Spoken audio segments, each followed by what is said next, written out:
200 ini nomornya sebagai hasil.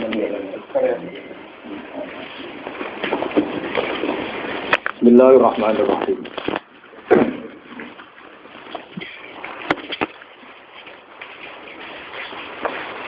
Niki kula waca nih. Bismillahirrahmanirrahim. Bab hukmi man. Ana farraqa amral muslimin wa huwa mustami'un. Bab hukmi man utawi kibab nerangno hukume wong. Farraqa kang misah-misah sapa man, to kang napa nggih. Mencerai-beraikan to kang misah-misah sapa man amral muslimin. Ing urusane wong Islam kabeh utawa napa kemaslahatane wong Islam. Wa wa ta amrul muslimin iku mustami niku lagi kumpul, lagi sepakat, lagi bersatu. Haddatsani Abu Bakar bin Nafi' Muhammad bin Bashar qala Ibnu Nafi' haddatsana Gundar wa qala Ibnu Bashar haddatsana Muhammad bin Ja'far haddatsana Syu'bah an Ziyad bin Ilaqah qala sami'tu Arfajah qala sami'tu Rasulullah sallallahu alaihi wasallam yaqul innahu satakunu hanatun wa hanatun faman arada ayufarriqa amra hadzal jamaah wa hiya jami'un fadribuhu bisafka inan mangkana innahu sak temene kelakuan satakunu bakal ana apa hanatun apa prahara utawa fitnah prahara ngono maca makna apa hanatun apa prahara hanatu artinya syururun mutatabi'atun satu kejelekan sing bertuli-tuli bertubi-tubi wa hanatun lan prahara. Faman mongko te sapane wong.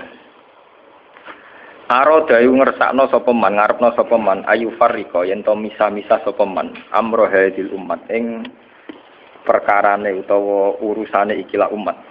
Wa ya hale utawi hadil umat ku jami'un iku lagi sepakat, lagi kumpul. Fadribu bisaf mongko mukula sira kabeh ku ing man bisaf kelawan pedang, kelawan apa nggih kekerasan utawi kelawan pedang. Kainan makana, kainan iku anane sapa wae, kainan iku sapa wae man. Tegese sapa wae kana tinemu sapa man. Soale kainan mangkana iku ya siapa saja. Niki kula waca niku nggih napa? Kula sekali mukadimah nggih. Bismillahirrahmanirrahim. Niki kula terangaken. Terus niki terusno ngaji wingi sing teng Bukhari. Ngaji ini untuk konteks ini bersifat tertutup. Jadi yang tidak ikut ngaji, buatan usah. Kalaupun dengarkan rekamannya harus dipandu ya, karena ini sensitif. Ini sensitif. Hadis fitnah itu dimulai dari tragedi-tragedi yang akan dialami umat Islam. Terus di akhir hayatnya Nabi itu sering ngendikan bahwa urusan kalian yang akan datang itu yu'radu aliyah. Semuanya pernah ditampilkan kepada saya. Termasuk tragedi-tragedi kemanusiaan yang akan dialami umat ini. Itu di akhir-akhir hayat Nabi sering ngendikan bahwa saya sebagai Nabi, sebagai Rasul, yu'radu alayya amrukum. Termasuk semua dipintaskan ke saya, ditampilkan ke saya. Jadi sehingga Nabi melihat umat akan mengalami apa itu ya kayak melihat video, melihat TV. Termasuk tragedi KBBT Said Husain. Nah, ketika itu sudah menjadi keputusan Tuhan, keputusan Allah, Nabi itu hanya bisa memandu secara syariat. Tapi Nabi tidak bisa merubah itu sebagai takdir. Ya, kalau mukadimah ini, Nabi sebagai Nabi, karena itu sudah diketahui sebagai takdir Allah itu, ya hanya melihat itu sebagai takdir. Tapi tidak bisa merubah takdir itu, hanya memandu secara syariat.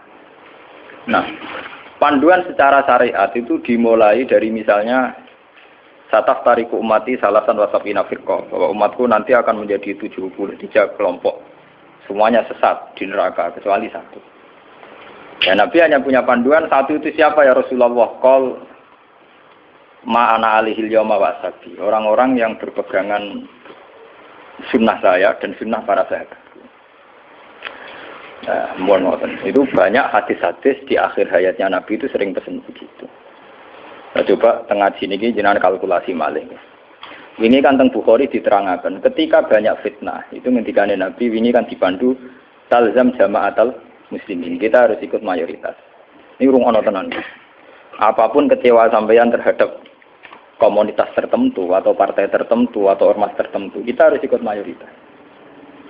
Mulanya kalau ngaji teng putih-putih saya bilang, saya sebagai orang alim, kemungkinan saya itu kalau tidak NU ya Muhammadiyah. Selagi NU Muhammadiyah itu mayoritas, ya saya kalau tidak NU ya apa? Muhammadiyah. Partai juga gitu, saya ikut partai yang mayoritas, yang mainstream, yang umum-umum. Karena bisa dihitung ya, kalau setiap kebenaran itu diekspresikan lewat partai atau lewat ormas tertentu, berapa sih kebenaran bisa kita lakukan?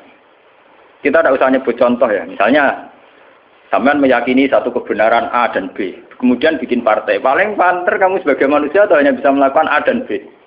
Ada partai tertentu yang ingin memperjuangkan kebenaran tertentu. Paling banter hanya memperjuangkan 1-2 bentuk kebenaran. Nah, masalahnya ketika semua ini punya ruang gerak untuk bikin kelompok, kelompok ini akan menjadi banyak dan nggak terkendali. Semuanya punya bendera sendiri, punya partai sendiri, punya ormas sendiri. Coba sekarang tuh sampean kalau melihat di berita-berita, berapa kelompok yang atas nama karena Nabi serbanan hitam merasa harus serbanan hitam. Karena ada riwayat bahwa Nabi itu pilokan, terus kemudian mereka kalau sudah pakai pilok merasa mengikuti sunnah Nabi. Yang nggak pakai pilok enggak. Memang Nabi itu pakai semir. Dulu semua riwayat mengatakan Nabi Abu Bakar semua itu pakai semir. Ya gaul, Nabi lah itu pakai semir. Dan Nabi itu gaul pakai semir. Tapi semir yang sunat itu memang merah. Di kitab-kitab fikih semir yang sunat apa? Lagi sing nate ngaji di fikih semir ireng malah haram to. Sing sunat apa? Merah. Lah jadi iki misalnya dadi KNO terus semirane apa ke daerah wah, gaul banget. Akhirnya ada kelompok tertentu niru semirane Nabi terus gawe kelompok tertentu. Begitu terus. Nah itu kalau kita turuti itu akan menjadi faksi-faksi, kelompok-kelompok kecil yang akan menyulitkan. Sebab itu Nabi mandu kalau sudah fitnah banyak itu talzam jama'atul muslimin. Kamu harus ikut mayoritas. Coba sekarang misalnya menyangkut Jumatan saja. Berapa masjid yang mengharamkan dipakai kelompok lain? Dan berapa masjid yang digeruduk, dirubuhkan oleh kelompok lain pula? Hanya karena satu keyakinan kebenaran kemudian diekspresikan dalam bentuk ibadah. Misalnya masjidnya A beda dengan B, B dengan apa? C. Nah itu kalau dituruti tidak ada selesainya. Nah itu Nabi berpesan, kalau ada kelompok Islam yang sedang solid, kok ada yang ingin memecah, itu boleh diperangi. Fadribu bisab itu boleh dilawan. Bahkan harus dilawan dengan kekerasan. Kalau harus dengan kekerasan ya boleh pakai kekerasan. Lalu itu kenapa Nabi se-ekstrim itu sampai ngendikan fadribu bisab, orang itu harus dilawan dengan kekerasan. Ya tentu kalau kekerasan itu harus menjadi alternatif terakhir. Tapi yang jelas harus dilawan ya. Dalam teori modern ya harus dilawan. Tidak harus dengan pedang, harus dilawan. Kita punya sejarah dulu ya. Kayak dulu ketika mainstream Islam di Indonesia itu mengikuti pola NU atau Muhammadiyah. Dulu kita punya LDII. Punya Darul Islam yang dipimpin Kartosuwiryo. Kebetulan tetangga saya dulu orang Rembang, orang Sulang, daerah saya. Kemudian ada gerakan Aceh Merdeka. Kemudian ada Junduwo, ada kelompok-kelompok yang karena terinspirasi oleh Islam, termasuk kelompok bom bunuh diri dan sebagainya. Kemudian mereka menjadi firqah, hanya karena meyakini 1-2 kebenaran yang ingin diperjuangkan. Tapi kelompok ini kan tidak mayoritas terus risikonya kan kurang komunikasi, kurang konsultasi, kurang silaturahim dengan kelompok lain. Nah itu repot. Sehingga kayak di Mekah ada Wahabi, di Mesir ada Ikhwanul Muslimin, di Palestina sendiri ada Hamas, ada Al-Fatah, di Syria ada Amal Syiah, ada Syiah Imamiyah. Di Indonesia sendiri semenjak era kebebasan, beberapa front-front ya banyak sekali. Semuanya mengatasnamakan apa? Islam. Memang kita terima kasih dalam hal tertentu yang diperjuangkan. Kita fair, terima kasih. Tapi bahwa kemudian saat kelompok itu melawan mayoritas mainstream Islam di Indonesia kayak NU Muhammadiyah, itu mereka punya semangat itu baru berapa hari. NU Muhammadiyah merawat Islam di Indonesia itu sudah puluhan tahun. Mereka merawat Islam dengan semangat baru beberapa hari. Mungkin bapak mereka belum sholat karena mereka kuliah, ngerti berita tentang Israel atau ngerti berita tentang kemungkaran, kemudian menjadi ekstrim. Nah, cara bahasa kasarnya berapa hari mereka kenal Islam. Sudah hanya 1-2 kebenaran yang diperjuangkan, mereka anti sama kebenaran sudah jalan lama, yaitu kebenaran yang ditanamkan leluhur kita. Mulai ngajari anak-anak caranya sholat, caranya baca doa iftitah, caranya tumak, ninah, caranya sesuci dari najis. Nah, tapi kelompok-kelompok yang istiqomah ngajar ini kan tidak menjadi populer karena ada demo pakai bendera besar-besar. Kelompok apa? Tapi yang demo-demo pakai bendera-bendera besar, apa betul mereka ngurus Islam secara harian? Ngurus caranya orang sholat, caranya orang ngilangi najis. Kiai NU ku selera karuan, orang non najis mulai mukhafafah mughalladah mutawat. Kita angkono do ribet ge gendera demo. Ya ora tempat ge gendera to, wong bedina ku mulang urusan apa? Najis. Mulang kate njelimete ra karuan. Ana muktada mutamayiza, mukhayyirah takhayyirah sampai mbono sing damun akhlak aqua ambek ora aqua. Iku entek energi menapa? Entek. Nah itu dulu fenomena kelompok itu kata Nabi secara syariat sudah dipandu, kamu harus ikut mayoritas kata Nabi. Ketika banyak fitnah kamu harus ikut mayoritas. Mun saat ini dihitung, ini ngaji tenan gitu. Tapi ini tertutup ya, artinya ngaji. Zaman hitung mawon. Kalau partai-partai atau ormas banyak itu kita turuti atas nama ideologi tertentu atau atas nama visi tertentu, oke lah atas nama visi tertentu orang sah bikin partai, bikin ormas. Tapi mereka secara realistis karena minoritas, itu apa sih yang bisa diperbuat dari kelompok minoritas? Sudah gitu, secara teori modern kalau dia ada jabat namanya oposisi. Sudah oposisi gak di duit cilik. Paham ya? Oposisi ra di duit napa? Cilik. Ngurusi vaksinnya dhewe kebingungan urung ngadepi sebuah negara. Itu mendingan umat Islam itu ikut mayoritas, yaitu bagian dari negara. Sehingga peralatan negara dengan sendirinya juga peralatan Islam. Sama saya hitung ya. Kalau nanti ngaji bolak-balik kalau hitung, ini rumah tenan hitung dipenggali. Kalau umat Islam itu ikut umumnya orang, ada yang jadi tentara, yang jadi polisi, yang jadi pedagang, ada yang jadi pengusaha, ada yang jadi miskin, ini rasa tidak ada jadi. Kalau itu tidak usah proses penjadian, sudah jadi sendiri. Lama. Karena itu mengakui Islam yang hanya bunyal Islam ala khamsin. Ini rumah tenan ini ngaji. Saya bertaruh betul. Saya bertanggung jawab di depan Allah. Kalau mereka mengikuti Islam dengan kaidah Nabi saja, yaitu hanya bunyal Islam ala khamsin. Bahwa Islam itu dibangun atas 5 hal, yaitu syahadat la ilaha illallah wa anna Muhammadar Rasulullah wa iqamis shalat wa ita'iz zakat wa shaumi Ramadan wa hajjil baita man istata'a ilaihi sabila. Itu tidak menerangkan partai politik, juga tidak menerangkan sebuah bentuk negara, juga tidak menemukan formasi negara, formula sebuah negara. Itu enak. Artinya enak itu misalnya kalau misalnya kayak Rukin Madun mau dibunuh orang Israel karena bagian dari bangsa Indonesia, negara harus melindungi. Atas nama dia bagian bangsa Indonesia. Karena dia ngakui konstitusi negara, dia warga yang baik. Maka ketika Rukin Madun mau diculik Israel, itu negara harus melindungi dengan peralatan negara. Itu beda dengan kalau Rukin Madun nggih faksi tertentu. Anti negara, negara balane Amerika. Dene nggak faksi tertentu anti Israel. Nggak bambu runcing dhewe. Gawe senjata rakitan. Terus digo nyerang Israel. Itu kalau diserang Israel itu negara harus tanggung jawab. Toh kamu tetap kalah karena minoritas. Kula wingi pas ngaji teng Demak teng kanca-kanca sing derek kula omong. Kita secara ideologi bersimpati ya sama kelompok-kelompok yang melawan kebatilan. Tapi kalau kelompok itu kecil dan beda dengan negara, itu resikonya negara ada harus tanggung jawab. Ya kan kita cerita ilmiahnya saja. Ini bukan menyalahkan siapa-siapa. Kita cerita ilmiahnya saja. Banyak faksi-faksi kecil kayak kasus di Sudan, di Khartoum, di Darfur, di Rwanda, di Kenya. Itu sama kalau melihat berita di Kenya, di mana itu yang sering ada penculiknya itu yang Somalia ya. Somalia. Kelompok-kelompok kecil ini kan bikin satu faksi yang anti negara. Terus mereka atas nama kebenaran yang diyakini bikin gerakan tertentu. Hamas juga beda dengan Al-Fatah sebagai penguasa, yaitu karena presidennya dari kelompok apa? Fatah. Itu untuk menghadapi musuh itu repot, karena dia tidak dihitung sebuah negara, tapi dihitung sebuah kelompok. Tapi kalau para kiai itu ikut bagian dari negara, itu yang harus melindungi negara. Sehingga dengan sendirinya Kalau kita bagian dari negara kayak Ruhin Madun ya ikut punya Kodam Brawijaya, ikut punya Kodam Diponegoro, ikut punya Pangdam Jaya. Karena negara harus melindungi rakyatnya dan itu rakyat yang sah karena tidak rakyat yang mau bikin kelompok yang anti negara. Jadi hitung-hitungan strategis. Sebab itu sejarah Wali Songo itu tidak ada yang tidak ngakui sistem negara.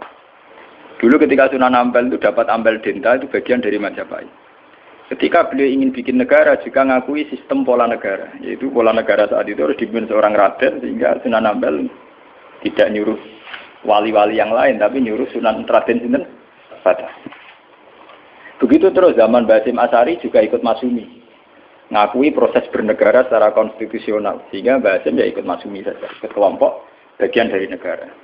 Dulu ketika era Soekarno ya ada kabinet K4 termasuk NU yang ngakui proses hukum negara. Karena dengan NU ikut partai politik dan bagian dari negara itu kalau diserang Malaysia atau Portugal ya ada karo nyerang Indonesia. Itu beda dengan kita misalnya kecewa sama negara terus bikin kelompok tertentu yang anti negara. Itu kalau kelompok lain nyerang ya kamu sebagai kelompok bukan sebagai negara. Dan itu risikonya tinggi. Artinya secara syariat itu Nabi benar ketika memandu talzam jama'atul muslimin. Kamu ikut kelompok mayoritas orang Islam. Tidak orang mukmin. Muslimin itu lebih preman. Muslim itu ya preman mlebu, gento ya napa? Mlebu, momene sing kaya kula ora pati gento malah mlebu. Lho nggih karena aturan Islam, kalau dalam terminologi agama, muslim itu kelasnya itu paling rendah, paling umum. Karena kelas pertama itu Islam, terus iman, terus ihsan. Makanya di Quran itu qalatil a'rabu amanna. Qul lam tu'minu walakin qulu aslamna. Lah di Quran qalatil a'rab amanna. Wong desa muni amanna. Sajane urung level e muni amanna, lagi aslam. Nah, padahal Nabi nyuruh talzam jama'atul muslim. Wis pokoke melok umume wong Islam. Mana kula nu pun bolak-balik cerita. Saya ini termasuk ulama yang mboten ate salat tahiyat masjid diwarang. Mergo umume wong ra salat yo melok ra salat.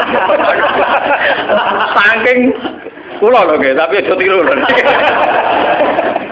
Karena saya begitu berangkat dari muatan ilmu saya gitu loh. Jadi orang krono kaslan tak hitung secara strategi menapa. Nah, toko-toko kula tak ngene kula diseneng. Wah, cocok ngene Gus Ba, umume wong. Kula anggere iso nggih biasa, marung nang pasar nggih biasa, santai mawon. Ani bakule nggih bangga. Gus Ba sering dar teng mriki. Aku lho ora urusan ana cerita ulama marung muruah ana buan. Pokoke umume wong Islam ku marung ya napa? Marung. Termasuk umumnya kasus sidik-sidik duwe. Akhir gak nemen-nemen. Misalnya nyenengi tonggo selingkuh, akhir gak nemen-nemen. Semoga saya ngomong-ngomong mah. Ini penting ya. Kenapa saya mengatakan ini penting? Jika kamu ngitung umat Islam yang soleh saja, maka mayoritas Islam di Indonesia itu hanya 2%. Paling sing soleh orang Islam hanya 2%. Jika kamu ngitung yang agak soleh, maka paling jumlahnya 10%. Coba kalau kamu hitung, pokoknya yang ber-KTP Islam, maka jumlah kita bisa 80%. Aku seneng darani Islam 2% apa 80%. Meskipun resiko 80% sing keramat tungkak, sing doli, Islam kabeh KTP-ne. Dulu kalau Jakarta kan keramat tungkak, kalau Surabaya doli, Jogja, Bunti, Pasar Kembang, Pasar. Nah, kalau nanti penelitian, kalau ini kan termasuk itu memang resikonya dihitung kabeh itu ya mlebu kan. Tapi kamu bisa 80%. Sehingga karena jumlah mayoritas 80% dengan ngitung WTS, lonte, gento dan sebagainya, itu tetap menjadi mainstream. Presiden harus Islam karena dihitung 80%. Coba kamu nuruti kesalahan sepihak, maka Islam jumlahnya hanya 2%. Maka berarti presiden cek kafir, cek Kristen nggak masalah karena jumlah umat Islam itu mau 2%. Yani bu anggap Islam ra penting, Islam ra kanggo mergo WTS. Ya, tapi akhirnya gara-gara rabu itu jumlah orang Islam mau 5%. Resikonya di presiden Kristen itu masalah karena mau dihitung. Coba kalau kamu tetap hitung semua, itu tetap 80%. Akhirnya kita tegak sebagai mayoritas. Memang samu madun Islam mayoritas sudah ditopang Islam BTS maling dan sebagainya. Bedene kiai lah. Kita berdiri tegak sebagai mayoritas itu ditopang Islam sing dualan sing gundho-gundho. Dari siapa kita tegak sendiri? Sebab itu Nabi memandu. Kalau kelompok sudah bulat, itu tetap kita ikut mayoritas saja. Talzam jama'atul muslimin. Itu ngaji kita. Makanya wa huwa mustami'un. Kita masih sepakat bahwa Islam itu harus hanya bunyal Islam ala khamsin. Kita mengikuti panduan hadis sahih bahwa Islam hanya bunyal Islam ala khamsin. Yang namanya Islam itu ya hanya syahadat, sholat, zakat, puasa dan haji. Titik. Nah, bahwa ini cerita ilmu sosiologi. Bahwa kita ingin punya presiden Islam, bupati Islam, gubernur Islam, itu bawaan psikologi mayoritas. Itu eleng-eleng, bukan ideologi Islam. Saya sebagai ulama bertanggung jawab terhadap mazhab ini. Kita ingin presiden Islam, bupati, gubernur Islam, legislator Islam, itu bawaan kita sebagai mayoritas. Karena kita sebagai mayoritas, tentu presidennya dari kelompok mayoritas, yaitu Islam. Andai kan Islam kita itu di NTT, andai kan Islam kamu itu di Ambon atau di Bali, kamu tidak akan, misalnya Madun sekarang dibantu. Tersinggung ketika bupatinya ada Islam. Coba kalau kamu ditekdir jadi orang NTT. Paling bupati ini Kristen, yang penting nggak merubah masjid. Misalnya Mustafa begini, hidup di Amerika, dia paling pikirannya kan, dia tidak mensyaratkan presiden Islam, ya nyaratno gubernur Islam. Yang penting nggak ngusir wong Islam. Tapi saat dia bantul karena mayoritas, dia mensyaratkan bupatinya. Itu bukti bahwa keinginan kita punya bupati gubernur Islam itu bawaan psikologi mayoritas, bukan bawaan ideologi Islam. Kalau Islam ya hanya bunyal Islam ala khamsin. Bangunan Islam ya hanya 5 itu. Bangunan iman ya hanya 6 itu. Paham ya? Nah, sama nggak usah teruskan. Kalau gitu partai politik Islam penting dan itu sensitif. Nah, takut ngono sensitif. Aku balik-balik ngaji ini sensitif. Senengane kok takut sing sensitif. Takut sing umum wae. Misalnya takut sing umum. Lah penake piye Gus wong Islam? Ya di dhuwit uraan sithik-sithik, nak dosa di sepuro pangeran. Wong di dhuwit ora dosa to, tapi mesti di sepuro pangeran.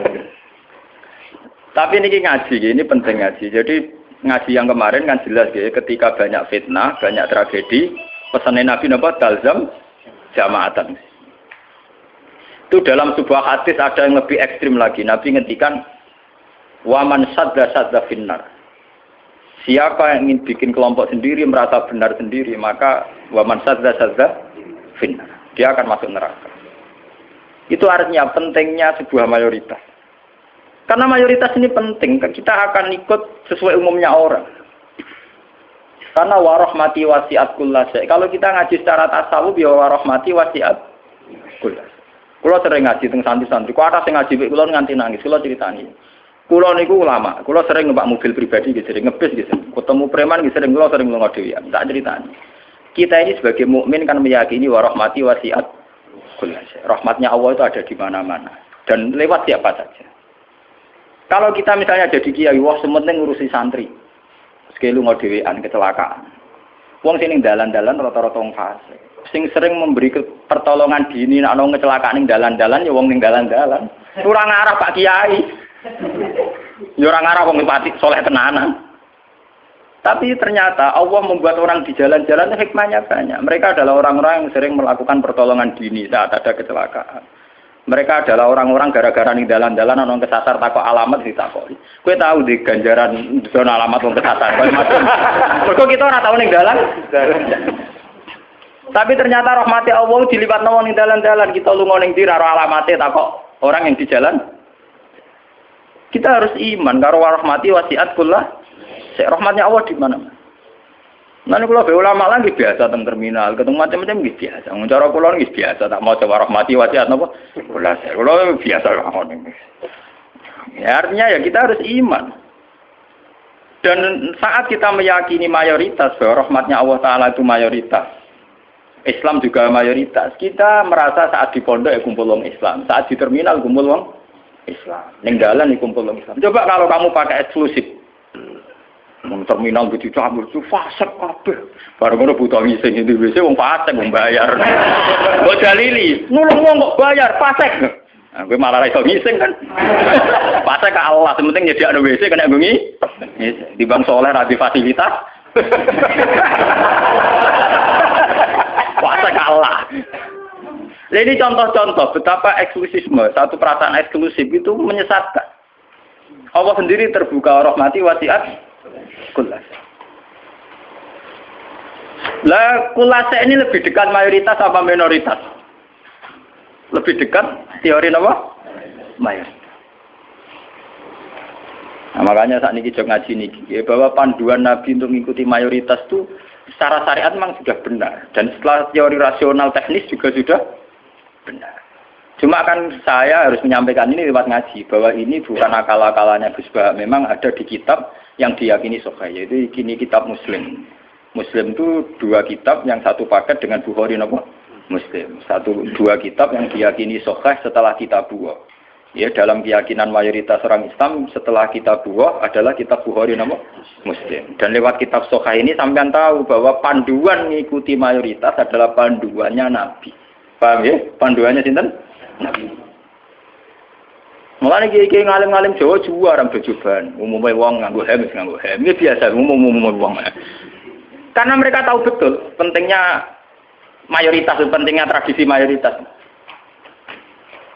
Mereka jarang orang-orang alim memaksakan jubahan, maksudnya paling kadang-kadang pas Jumatan ben macam, tapi ini kemauan ya wong tertentu, jubarang semua alim. Narapati alim kata, tapi nak jubarang pun apa terus, mau alim-alim kali beru mesti biasa-biasa lah.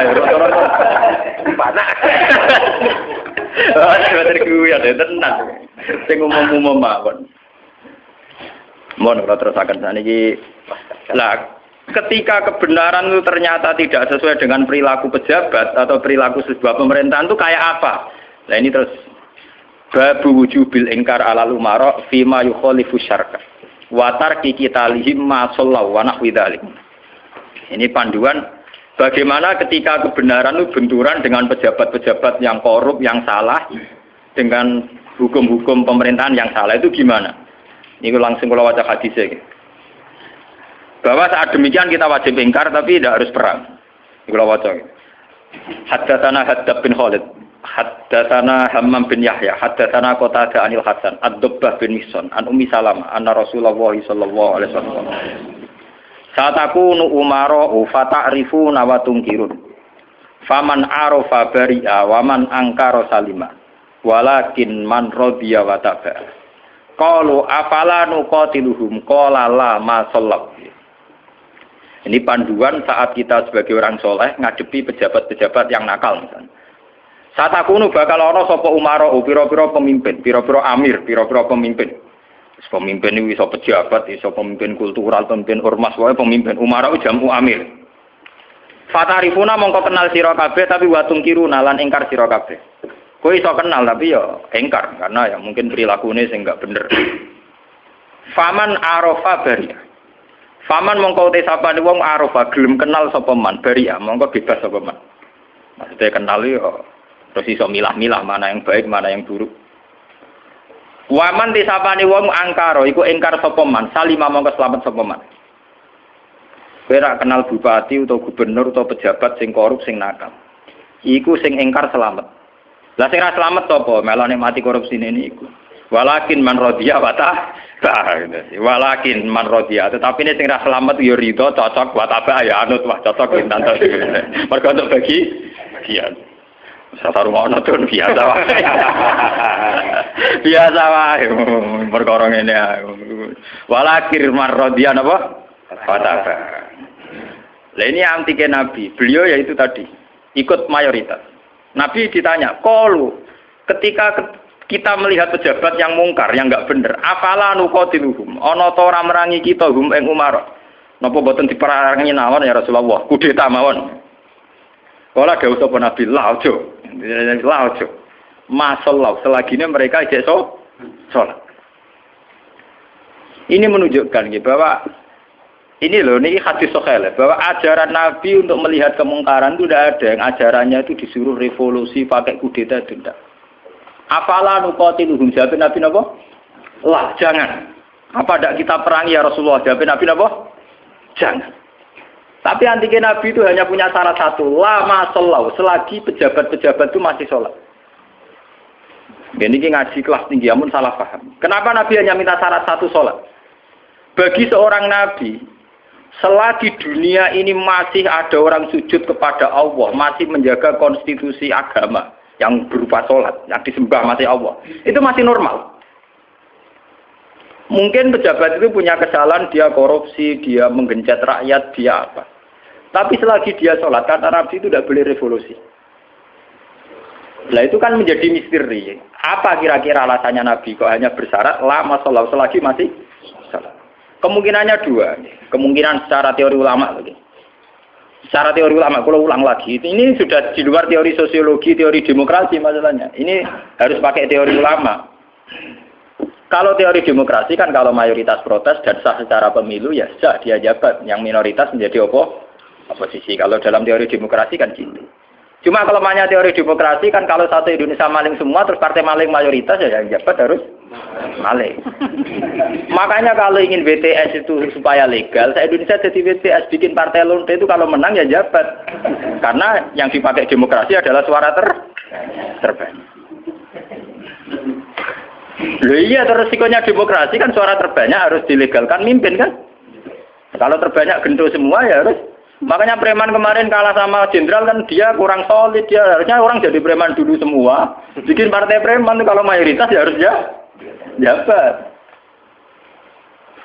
Nah ini saya bicara tentang teori ulama. Kenapa Nabi mensyaratkan jangan kamu revolusi, jangan kamu kudeta selagi mereka masih sholat. Bagi seorang nabi, bagi seorang ulama, bagi seorang wali, selagi makhluk yang di dunia ini masih bertautan dengan langit, bertautan dengan Allah, berhubungan dengan Tuhan, itu masih dianggap normal. Masih dianggap apa? Normal. Bukan benar loh ya, normal. Karena ya wa ma khalaqtul jinna wal insa illa liya'budun. Makanya caranya harus sholat. Karena masih normal. Artinya seorang nabi itu tidak jagal-jagal amat ketika seorang yang nakal itu masih sholat. Seorang yang zina masih sholat. Karena masih sholat itu artinya masih ngaku eksistensi Tuhan. Artinya dia masih ngaku eksistensi apa? Tuhan. Kalau sudah fasik tidak sholat itu sudah tidak ngaku eksistensi Tuhan. Dia bisa keceluk komunis atau ateis atau apa saja. Lebih parah lagi. Itu kenapa sirinya, kenapa dosa syirik begitu tidak diampuni. Dianggap dosa terbesar. Karena memungkiri eksistensi apa? Tuhan. Selagi orang masih sholat itu ngaku eksistensi Tuhan. Ya zaman saya ingin pikir ya. Nah, tapi korupsi kan menyengsarakan rakyat. Korupsi itu menyengsarakan rakyat dalam konteks rakyat yang nggak punya ketahanan. Karena misalnya APBD dikorupsi bupati sehingga tidak ada pembangunan Bantul atau Sleman atau negara mana saja. Paling banter sarana umum yang terbengkalai. Tapi masyarakat yang punya ketahanan hidup secara baik, dia punya pertanian yang baik, punya perdagangan yang baik.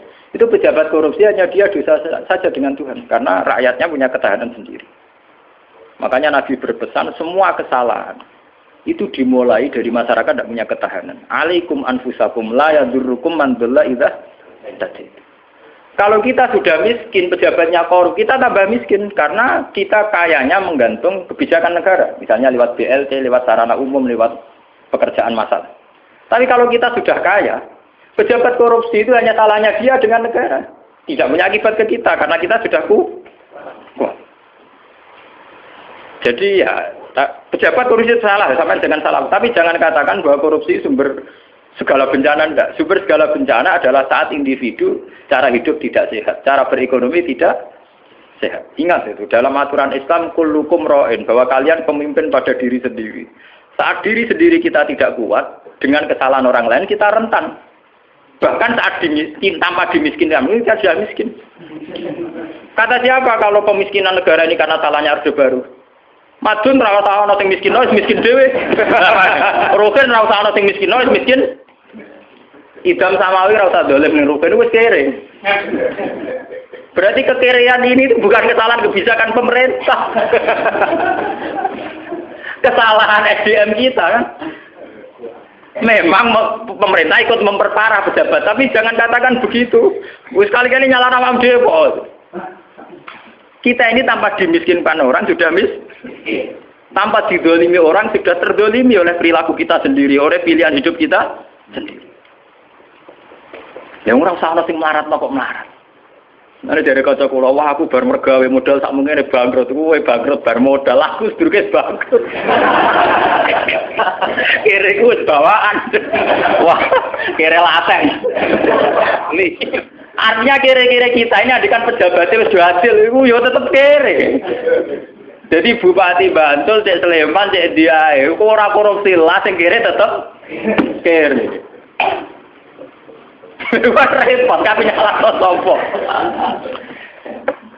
Tunggale sistem pendidikan nasional dirubah nganti ngelu Mendiknas ya. Wong dasare SDM rendah atau sinau tetep bento. Sebelum ada paket-paket UNAS ya wis do bento. Bentone ora salah pemerintah, anjir ra gelem belajar. Apa susah sih ora usah sekolah belajar dhewe maca-maca buku tak apa. Jadi kita ini kan bodoh sedurunge dibodhokno, melarat sedurunge dimelarat. Makanya Nabi itu tidak begitu fanatik dengan aturan-aturan sosial. Nabi sebagai Nabi hanya punya pesan lama sholat, selagi masih sholat. Selagi di alam raya ini masih ada orang yang mentautkan, yang mengkaitkan hubungan hidup di dunia ini dengan Allah, dengan Tuhan itu masih normal. Oleh Nabi dianggap masih normal. Jika Nabi kalau nyurati raja-raja ya kamu masuk Islam. Setelah Islam kamu selamat. Itu Nabi tidak ada syarat bahwa kamu harus menjadi rakyat saya, pengikut saya itu enggak. Karena ya seorang Nabi itu hanya butuh supaya dia manusia di alam raya ini punya tautan, punya hubungan dengan hukum Tuhan. Makanya Nabi ngendikan lama sholat, selagi masih sholat. Itu kemungkinan pertama. Kemungkinan kedua, Nabi masih berharap dengan sholat itu, kalaupun dia nakal, tidak nakal-nakal amat. Tidak mungkin seorang yang sholat istiqomah, kemudian nakalnya nakal-nakal amat. Karena tidak mungkin dengan kekuatan sholat itu kemudian menjadikan perzinaan menjadi kebutuhan. Menjadikan minum menjadi kebutuhan. Paling aksiden. Kelebihannya orang sholat, kalaupun dia zina itu aksiden. Gak kuat ngempet, kecelakaan. Apa nyabu, gak kuat ngempet, kecelakaan. Dia tidak akan menjadikan kecelakaan atau kesalahan kayak zina minum sebagai kebutuhan. Itu beda dengan orang yang tidak beragama. Bisa menjadikan fisik kebutuhan, minum kebutuhan, nyabu kebutuhan. Kelebihannya agama adalah sebuah kesalahan itu hanya aksiden, kecelakaan, kepleset. Mulanya dalam bahasa tasawuf darani kepleset. Dia berkomitmen anti zina, cuma karena sebagai manusia tahu kepleset zina. Dia anti narkoba, kepleset narkoba. Dia tetap anti kemungkaran, sebagai manusia kepleset di kemungkaran. Itu beda dengan saat kita ateis atau komunis. Kita dari awal tidak percaya surga neraka, tidak percaya Tuhan, tidak percaya sanksi. Maka semua kesalahan ini ada salah, ada benar. Nah, itu tidak normal. Cara Nabi kalau kondisi sudah gitu itu sangat tidak normal. Paham ya?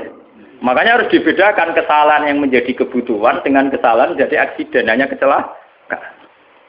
Ya kayak Rokan sebagai sufi ya bukan merem, tapi sebagai uang ya kadang kecelakaan dulu orang ayu. Tapi dia yakin itu dosa, yakin dan ya istighfar. Itu kelebihannya agama kan gitu. Orang ya di ruang salah tapi balik meneh, salah balik meneh. Makanya bahasanya orang agama itu kan munib, orang yang mudah kembali. Ya karena kesasar barang mulai meneh. Jadinya munib, rojak. Agama itu ya syaratnya kan gampang tuh munib, ya mudah kembali. Bar kesasar sithik balik meneh, kesasar meneh balik meneh. Lah sing repot nak ucul tenan ya. Ora lah mun parah dah niku. Makanya Nabi hanya punya syarat sholat. Maksudnya sholat ya itu terus sekarang saya buka lagi kemungkinan ketiga. Sholat di situ itu bisa bahasa secara personernya menyebut satu bentuk, ya bentuk sholat. Ada mungkin artinya itu institusi ibadah. Napa institusi napa? Ibadah. Selagi mereka masih membolehkan orang sholat atau selagi institusi agama itu masih boleh jalan. Karena kita hidup di negara macam-macam. Kalau di Indonesia presiden tidak sholat itu jelek. Coba kalau sampean warga Singapura atau sampean ditegur menjadi warga Thailand. Tentu kita sebagai muslim dipatani di Thailand hanya bersyarat yang penting pemerintahan tidak memberangus masjid. Yang penting pemerintahan tidak mengganggu aktivitas masjid. Makanya masalah saja artinya selagi tidak menghalangi institusi agama yang bernama sholat. Bisa saja pejabatnya itu tidak sholat. Kayak kita misalnya ditegur dari warga Thailand atau kita warga Singapura. Mungkin PM-PM-nya tidak sholat, pejabatnya tidak sholat. Tapi masalah bagi kita saat tidak sholat melarang orang sholat. Dan tidak menjadi masalah kita saat mereka ada sholat, tapi tidak melarang institusi sholat. Paham ya? Artinya selagi masih tidak menghalang-halangi institusi agama yang bernama sholat, itu kita tidak usah revolusi. Kecuali kalau sudah menghalang-halangi sholat. Makanya di Quran diterangkan, masalah perang itu harus kita lakukan. Ketika ada lahud dimat suami wa biya'u wa sholawatu wa masajidu yudkaru fiyasmuwahi kasir. Itu hebatnya Quran. Jadi dari awal Quran itu ingin sekali nggak ada perang. Kecuali kalau simbol-simbol agama dihalang-halangi, dihanguskan. Makanya di Quran nonton ayat walau la daf'u hinna tabadhum bi ba'dil lahuddimat sawami'u wa biya'u wa sholawatu wa mata jita yuzkaru fi hasmullahi katsiran wa la yansurunallahu mayyan. Oke, ada perang kalau simbol-simbol agama, institusi agama sudah dilanggar. Yaitu misalnya masjid nggak boleh berdiri, orang nggak boleh Nah kita sebagai ulama, sebagai seorang muslim, perhitungan kita sederhana. Selagi bangsa Indonesia atau pejabat Indonesia tidak menghalang-halangi institusi yang bernama sholat, ibadah, kita harus ngakui itu pemerintahan yang sah. Karena kita sebagai orang yang beragama, hitung-hitungan kita sholat saja. Orang untuk duit atau orang pokoknya kalau itu hitung-hitungan ya aku nak umat ulama itu ya umat ulama yang ini gitu, nak umat gendone ya ngitung duit ya karena umat mari dosane kan mau eksiden umat kecelakaan orang laten orang dosa apa kan rum komunis kan kita ada komunis berarti makanya lama sholat itu bisa saja artinya yang penting institusi sholat itu tidak terganggu. Makanya banyak dulu ulama-ulama dulu yang hidup di Tashkent, di Azerbaijan. Dulu Imam Bukhari itu orang mana? Sampean kira orang Bukhari itu orang Mekah atau Madinah? Tidak, dia orang Azerbaijan. Sekarang ikut Tashkent.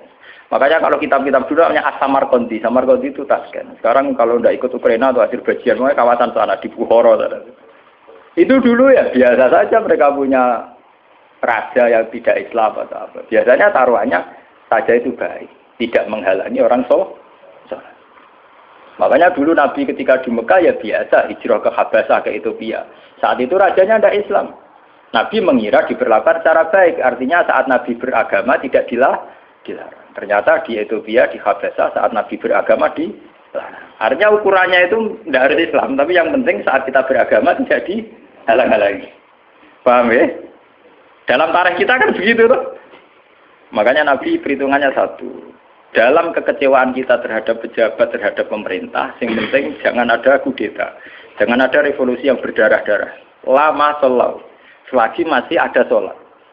Makanya kemungkinannya itu kalau dalam konteks Indonesia pejabatnya sholat, kalau dalam konteks non-Islam, yang penting pemerintahnya tidak menghalang-halangi orang sholat. Misalnya kayak di Amerika, di Eropa itu kan masih banyak yang baik, itu masjid tetap boleh berdiri, aktivitas Islam boleh. Itu masih normal ya. Dalam pandangan Nabi begitu itu masih apa? Normal. Nah, lewat ngaji ini biar jenengan tahu betul bahwa sebetulnya kita sudah punya panduan politik. Ya panduan politik, panduan sosial itu kita sudah punya dari Nabi. Ya, masalahnya roh tak orang menurut dan roh kita tak orang. Lalu tak ulang, mulanya tak ulang. Maksudnya pentingnya ngaji ini biarnya kita tahu. Sebenarnya panduan-panduan itu sudah ada. Lah bodohmu rung dibodohno wis bodoh lha iku malah perkara. Melarat dene tim melarat wis napa? Mbok melarat ngenteni tim melaratno wong. Dadi keren. Aku buang perut mari dhuwitku dibodoni wong keren. Sawangane melarate ngenteni dibodoni wong. Aja sampe ora tau ana sing bodoni wis melarat. Iku parah. Ora tau dibodoni ya ora tau bisnis kok wis melarat. Subhanallah. Melarat sing apik to. Ngenteni dibodoni wah, misalnya jadi kiai yang ngono di rival politik dijatuhno lagi jatuh keren, jatuhnya ngendani dijatuh orang sing jatuh tau wis blesek.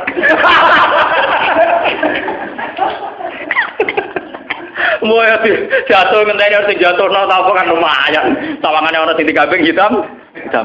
Mau dhisik dadi kiai gara-gara disaingi ku terus ambles. Ora ono sing nyai kok wis ambles. Waduh. Wah nak jatuh sing terhormat, melarat terus sing sopan sithik urip. Dadi walakin marradhiya wa ta qalu padha matur sapa sahabat afala nuqatiluhum ana ta ora merangi kita hum ing umara. Jawabe Nabi qala la gak usah revolusi, gak usah perang sallallahu alaihi wasallam. Salat ya. Al-Fatihah.